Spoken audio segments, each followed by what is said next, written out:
जय श्री गणेश। ब्रह्मा विष्णु के संवाद में शिव महामात्य का वर्णन। नारद जी बोले, हे ब्राह्मण, हे विदे, हे महाभाग, आप धन्य हैं जो आपकी बुद्धि शिव में आसक्त है। आपने परमात्मा शंकर जी के सुंदर चरित्र का आख्यान किया।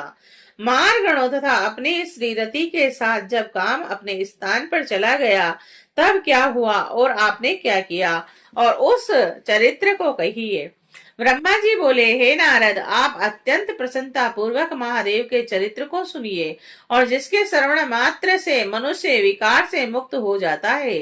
काम के सह परिवार अपने आश्रम में चले जाने पर उस समय जो हुआ उस चरित्र को मुझ से सुनिए। हे नारद, मेरा घमंड चूर चूर हो गया और अपने मनोरथ के अपूर्ण रहने से मुझ आनंद रहित के हृदय में विस्मय हुआ। मैंने मन में अनेक प्रकार से विचार किया कि वे निर्विकार जितात्मा तथा योग प्रायण शिव स्त्री को किस प्रकार ग्रहण कर सकते हैं।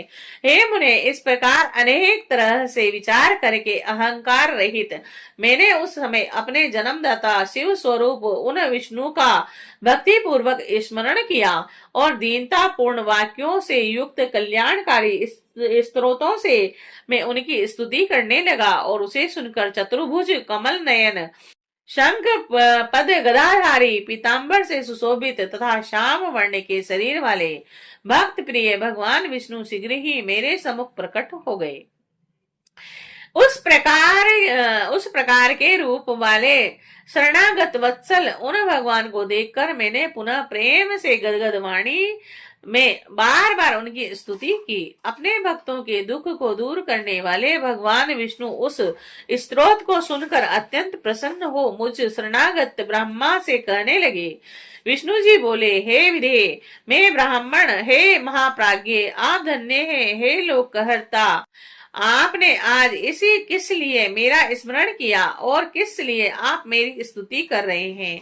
आपको कौन सा महान दुख हो गया है, उसे अभी बताइए। उस संपूर्ण दुख का मैं नाश करूंगा, इसमें संदेह नहीं करना चाहिए।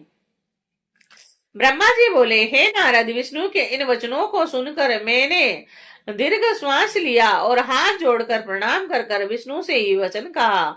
हे देव देव, हे रमानाथ, मेरी बात सुनिए, और हे मानंद, उसे सुनकर दया करके मेरा दुख दूर कीजिए तथा मुझे सुखी कीजिए। हे विष्णु, मैंने रुद्र के सम्मोहन के लिए सपरिवार मारण तथा वसंत के साथ काम को भेजा था, और उन्होंने शिव जी को मोहित करने के लिए अनेक प्रकार के उपाय किए, परंतु वह सब निष्फल हो गए।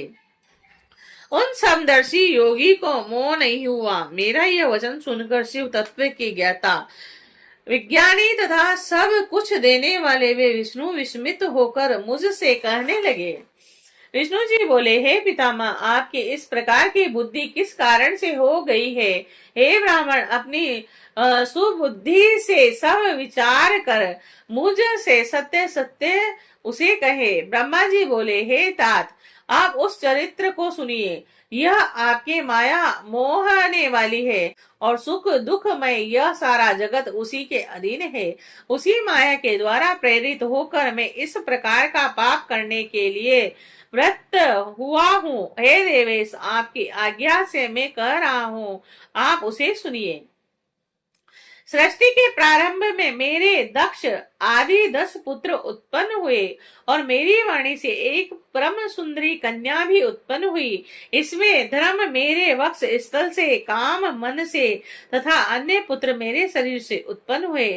हे हरे, कन्याओं को देखकर मुझे मोह हो गया, और मैंने आपकी माया से मोहित होकर जब उसे कुदृष्टि से देखा, तब उसी समय महादेव ने आकर मेरी तथा मेरे पुत्रों की निंदा की। हे नाथ, उन्होंने स्वयं को श्रेष्ठ तथा प्रभु मानकर ज्ञानी योगी जितेंद्रिय और भोग रहित मुझ ब्रह्मा को तथा मेरे पुत्रों को धिक्कारा। हे हरे, मेरे पुत्र होकर भी शिव ने सबके सामने ही मेरी निंदा की और यही मुझे महान दुख है और इससे मैंने आपके सामने कर दिया। यदि मैं पत्नी ग्रहण कर ले तो मैं सुखी हो जाऊंगा और मेरे मन का कष्ट दूर हो जाएगा। हे केशव, इसीलिए मैं आपकी शरण में आया हूँ। ब्रह्मा जी बोले, हे नारद, मुझ ब्राह्मण का यह वचन सुनकर विष्णु हंसकर मुझ सृष्टिकर्ता ब्रह्मा को हर्षित करते हुए शीघ्र ही कहने लगे। विष्णु जी बोले, हे विदेह, संपूर्ण ब्रह्म का निवारण करने वाले हे वेद तथा आगमों द्वारा अनुमोदित परमार्थ युक्त मेरे वचन को सुने। हे विदेह, वेद के वक्ता तथा समस्त लोकों के कर्ता होकर भी आप इस प्रकार महामूर्ख तथा दुर्बुद्धि युक्त किस प्रकार हो गए। ए मंदात्मन, आप अपनी जड़ता का त्याग करें और इस प्रकार की बुद्धि न करें और संपूर्ण वेद स्तुति द्वारा क्या चाहते हैं अच्छी बुद्धि से उसका स्मरण करें। हे दुर्बुद्धि, आप उन परेश रुद्र को अपना पुत्र समझते हैं। हे विधि, आप वेद के वक्ता हैं और फिर भी आपका समस्त ज्ञान विस्मृत हो गया है। ऐसा ज्ञात होता है कि इस समय आपकी सुबुद्धि नष्ट हो गई है और आप में कुमति उत्पन्न हो गई है, जो आप शंकर को सामान्य देवता समझकर उनसे द्रोह कर रहे हैं। हे ब्राह्मण, निर्णय करके वेदों में वर्णित किया गया जो कल्याण कारक तत्व सिद्धांत कहा गया है उसे आप सुनिए और सद्बुद्धि रखिए। शिवजी ही समस्त सृष्टि के कर्ता, भर्ता, हर्ता, प्रातत्व पर ब्रह्म परमेश्वर, निर्गुण, नित्य, अनिर्देश्य, निर्विकार परमात्मा, आदित्य, अच्युत्य, अनंत, सबका अंत करने वाले स्वामी, व्यापक परमेश्वर, सृष्टि पालन संहार को करने वाले, सत्य, रज, तम, इन तीनों गुणों से युक्त सर्वव्यापी, रज, सत्य और तम रूप से ब्रह्मा, विष्णु तथा महेश नाम धारण करने वाले, माया से भिन्न, इच्छा रहित, माया स्वरूप, माया रचने में प्रवीण और सगुण स्वतंत्र, अपने में आनंदित रहने वाले, निर्विकल्प, अपने में ही रमण करने वाले, द्वंद्व से रहित, भक्तों के अधीन रहने वाले, उत्तम शरीर वाले योगी, सदा योग में नित्य रहने वाले, योग मार्ग दिखाने वाले, लोकेश्वर, गर्व को दूर करने वाले तथा सदैव दिनों पर दया करने वाले हैं। जो ऐसे स्वामी हैं उन्हें आप अपना पुत्र मानते हैं। हे ब्राह्मण, शिव हमारे पुत्र हैं। इस प्रकार का अज्ञान छोड़ दीजिए और उन्हीं की शरण में जाइए और सब प्रकार से शिव जी का भजन कीजिए। वे प्रसन्न होकर आपका कल्याण करेंगे। यदि आपका यह विचार है कि शिव जी अवश्य दार परिग्रह करें तो शिव जी का स्मरण करते हुए आप शिवा को उद्देश्य करके कठोर तप कीजिए। आप अपनी इच्छा में हृदय में धारण कर भगवती शिवा का ध्यान कीजिए। यदि वे देवेश्वरी प्रसन्न हो गई तो आपका समस्त कार्य पूर्ण करेगी। यदि वे शिवा सगुण रूप से अवतार लेकर किसी मनुष्य की कन्या बने तो निश्चय ही वे उन शिव की पत्नी बन सकती हैं। हे ब्राह्मण, आप इस कार्य के लिए दक्ष को आज्ञा दीजिए कि वह स्वयं भक्ति तत्पर होकर उन शिव पत्नी को उत्पन्न करने के लिए प्रयत्न पूर्वक तप करे। हे तात, आप इसे भली प्रकार समझ लें कि वे शिवा और शिव भक्तों के अधीन हैं, पर ब्रह्म स्वरूप हैं और यह दोनों स्वेच्छा से सगुण भाव धारण कर लेते हैं। ब्रह्मा जी बोले, लक्ष्मीपति भगवान विष्णु ने इस प्रकार कहकर तत्क्षण अपने प्रभु शिव जी का स्मरण किया और उसके बाद उनकी कृपा से ज्ञान प्राप्त कर वे मुझ से कहने लगे। विष्णु जी बोले, हे ब्राह्मण, पूर्व काल में शिव जी की छाया इच्छा से उत्पन्न हुए हम दोनों के द्वारा प्रार्थना करने पर उन्होंने जो जो वचन कहा था उसका स्मरण कीजिए। आप यह सब भूल गए हैं। शिव जी की जो पराशक्ति है वह धन्य है और उसी ने इस समस्त जगत को मोहित कर रखा है। शिव के अतिरिक्त उसे कोई नहीं जान सकता।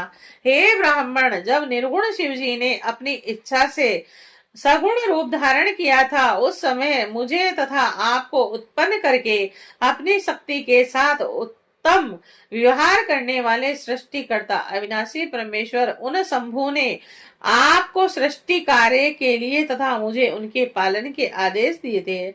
और इसके बाद हम दोनों ने हाथ जोड़कर विनम्र होकर निवेदन किया कि आप सर्वेश्वर होकर भी सदगुण स्वरूप धारण कर अवतार लीजिए। ऐसा कहने पर करुणामय तथा अनेक प्रकार की लीलाएं करने में प्रवीण उन स्वामी शिव ने आकाश की ओर देखकर हंसते हुए प्रेम पूर्वक कहा, हे विष्णु, मेरा ऐसा ही परम रूप ब्रह्मा जी के अंग से प्रकट होगा जो लोक में रुद्र नाम से प्रसिद्ध होगा, और वह मेरा पूजनीय पूर्ण रूप आप दोनों के समस्त कार्य को पूरा करने वाला, जगत का लय करता और सभी गुणों का अधिष्ठ दाता, निर्वेश तथा उत्तम योग करने वाला होगा। यद्यपि त्रिदेव मेरे स्वरूप हैं, किंतु हर मेरे पूर्ण रूप होंगे, और इस प्रकार है पुत्रों उमा के भी 3 प्रकार के रूप होंगे। लक्ष्मी विष्णु की पत्नी, सरस्वती ब्रह्मा की पत्नी और पूर्ण रूपा सती रुद्र की पत्नी होगी। विष्णु जी बोले, हे ब्राह्मण, भगवान महेश्वर ऐसा कहकर हम दोनों पर कृपा करके अंतर्ध्यान हो गए, और इसके बाद हम दोनों सुखी होकर अपने अपने कार्य में लग गए। हे ब्राह्मण, समय पाकर हम दोनों ने स्त्री ग्रहण कर ली, किंतु शंकर जी ने नहीं। वे रुद्र नाम से अवतीर्ण हुए हैं और कैलाश पर्वत पर रहते हैं। हे प्रजेश्वर, है वे शिवा सती नाम से अवतीर्ण होंगी, अतः उन्हें उत्पन्न होने के लिए हम दोनों को यत्न करना चाहिए। ब्रह्म कृपा करके वे विष्णु ऐसा कहकर अंतर्ध्यान हो गए। तब मैं शिव जी के प्रति ईर्ष्या रहित होकर अत्यधिक प्रसन्न हो गया। श्री शिवाय नमस्तुभ्यम।